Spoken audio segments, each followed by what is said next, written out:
wouldn't have a diversity council if we didn't need it. We wouldn't have these issues if everything was perfect. We're far from perfect. And one of the things I like about what's happening today is at least the ad industry, for the first time in my career, is it willing to admit, yeah, we got a lot of ground to make up. I was asked just a couple of days ago about black people in advertising, because people had seen this, where are all the black people advertising, and they weren't black. And they asked me, they said, well, I know you, does that count? And I said, well, I hope so. The impatience of young people I love, because it means we are making progress, and they're looking at me saying, well, why can't we go all the way? And I'm saying, you can't go all the way, but don't think anybody's going to give it to you. You have to struggle and continue the struggle, because it's as hard today as it was in 1952, as it was in 1852. Expect that your best work will receive recognition. Expect it, and you're more likely to experience it. When I went into Y&R, frankly, I didn't know that I was black.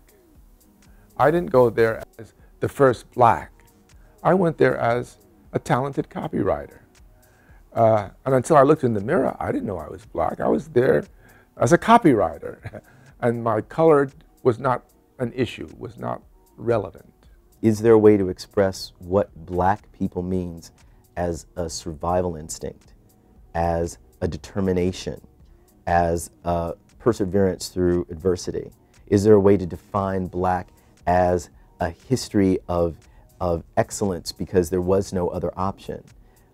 Is there a way to define black as a true passion for a country that sometimes had no passion for us? Is there an emotional way to say, where are all those people?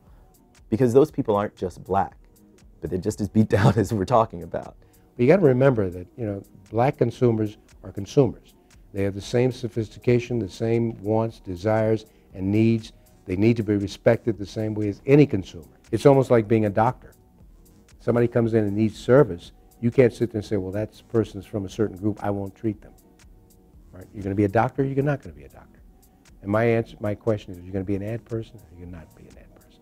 So broaden your outlook and be willing to say, I really want to do this. The One Club having this kind of forum is not about somebody making somebody do something against their interests. It's about people collaborating on mutual interests. What is good for the community, what is good for the advertising industry, what is good for the country. People respond when people are sensitive to them, talk their language, know how to create things that appeal to their taste. They also will spend more money. So the advertisers win, the agencies win, the community win, and we all get on the one. I would like, number one, to thank the One Club for paying attention to something that should have been paid attention to a long time ago. And I think that all of you connected with this are to be commended, and I look forward to helping in any way I can to spread the word, because the word has to get out.